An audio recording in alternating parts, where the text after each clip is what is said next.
नमस्कार मंडळी. मी निलिमा पटवर्धन आणि आज मला आलेला एक उद्बोधक लेख वाचून दाखवते. खूप छान आहे. शीर्षक आहे तळपायांवरच्या नोंदी. तळपायांवरच्या नोंदी. साताऱ्याला एका स्नेहाकडे गेलो असतानाची गोष्ट. दुपारचं जेवण झालं. खूप पदार्थ केले होते आणि सगळे चविष्ट आहे.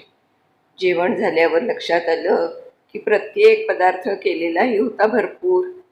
मग स्वयंपाकाचा अंदाज चुकला असेल असं म्हणावं तर बाहेरून मागवलेली रसमलाई देखील खूप उरली होती. आपण 4-5 जणच तर होतो जेवणारे, एवढं कशाला करायला सांगितलं? माझ्या पत्नीनं विचारलं. यांच्याकडे जेवताना यापूर्वीही असेच खूप उरल्याचं तिनं पाहिलं होतं. जाऊ दे, काय फरक पडतो उरलं तर, म्हणत यजमानांनी वेळ मारून नेली. जेवणानंतर गप्पा मारताना आम्ही पुन्हा तो विषय काढला. तेव्हा नाईलाजानेच त्यांनी खुलासा केला. स्वयंपाकाची बाई, भांड्या धुण्याची बाई, माळी, ड्रायव्हर अशी 4-5 माणसं इथे नोकरी करतात.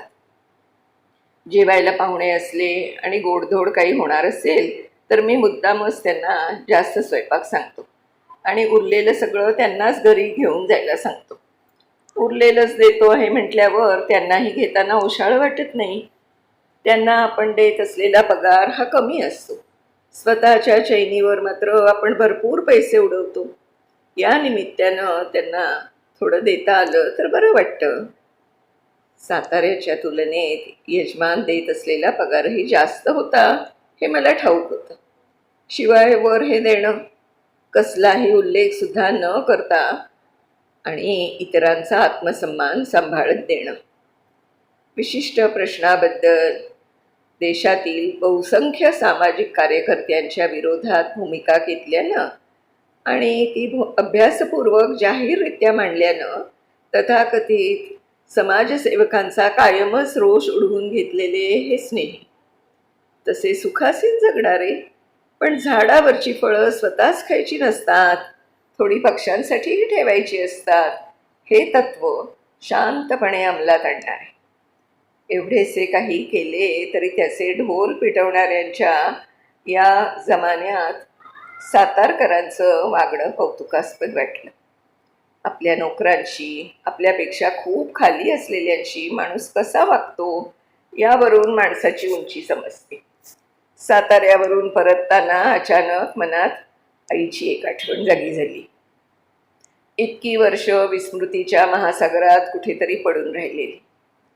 शिलाई काम करताना उरलेले छोटे तुकडे शिंपी टाकून देतो.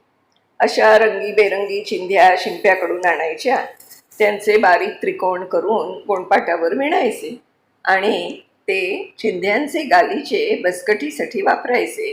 हा माझ्या आईचा एक विक्षिप्त वाटणारा छंद. एक दिवस शिंप्याकडे जाते म्हणत ती निघाली आणि उशिराने घरी परतली. उशीर का झाला विचारल्यावर म्हणाली, माटुंगा पोस्टातही जाऊन आली, पण मनी ऑर्डरला रांग खूप होती म्हणून वेळ लागला. कसली मनी ऑर्डर असं विचारल्यावर मग तिनं खुलासा केला. आमच्या घरी लहानपणी घरकामासाठी एक बाई होत्या. घरीच राहायच्या. आम्ही त्यांना आजीबाई म्हणायचो. म्हाताऱ्या झाल्यावर त्या मालवणजवळच्या त्यांच्या खेड्यात परतल्या. त्यांना दरमहा माझी आई 5 रुपयांची मनी ऑर्डर करायची, पेन्शन म्हणून. पुढे मग ऐवजी मी पोस्टात जाऊ लागलो. पण त्या वेळेपेतो ती असं काही करत होती हे तिनं घरीदारी कोणालाच कधी सांगितलं नव्हतं. आजीबाई वारल्यानंतरच हे पेन्शन थांबलं.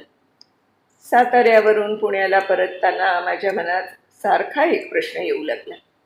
ही गोष्ट आईनं कधीच कोणाला का सांगितली नाही? मोलकरणीला पेन्शन देणं हे आजही मला अलौकिक वाटतं. 5 रुपये ही रक्कमही त्या काळी छोटी नव्हती. मुख्याध्यापिका म्हणून मुंबई महापालिकेच्या शाळेतून निवृत्त होताना तिचा पगार 650 रुपयेच होता केवळ. पण तरीही तिनं या कृत्याचा कधी कोणापाशी उल्लेख का केला नव्हता? तिच्या चिकटपणाची भरपूर चेष्टा आजूबाजूची माणसं करत. त्यांची तोंड बंद करण्यासाठीही तिनं कधी याचा उल्लेख का केला नाही? कारण मला तरी आज एकच दिसतं, करावं आणि तळपायावर लिहून ठेवावं, इतरांना कधी ते दिसूही नये, असं ती खूपदा आम्हाला सांगायची. आणि आपण बोलतो तसं वागण्याचा प्रामाणिकपणा तिच्यात होता. जगात चांगुलपणा थोडाफार कुठे उभा असतो तो अशा अनेक तळपायांच्या नोंदींमुळेच. खरंच कितीतरी अशी माणसं असतात की जी खूप काही करतात इतरांच्यासाठी, पण तोंडातून एक शब्दसुद्धा काढत नाही. खूप म्हणजे मला तर अशा लोकांचा खूप अभिमान वाटतो, त्यांच्याबद्दल खूप आदर वाटतो. आणि याच्या उलट काही माणसं अशी पण असतात, एवढंसं करतात पण त्याचा एवढा गवगवा करतात.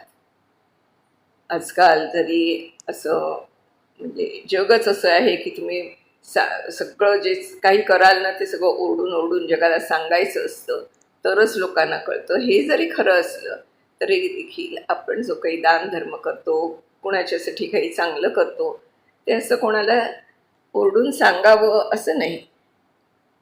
माझी आई तर नेहमी म्हणायची की या कानाचं त्या कानाला सुद्धा कळता कामा नये, इतकं आपलं असं दानधर्माचं काम असावं. खूप छान पोस्ट आहे तळपायाच्यावरच्या नोंदी. माझी खात्री आहे तुम्हाला सगळ्यांना ही पोस्ट आवडली असेल, तर मला नक्की कळवा. तसं लाईक करा, पोस्ट शेअर करा आणि अभिप्राय द्यायला विसरू नका.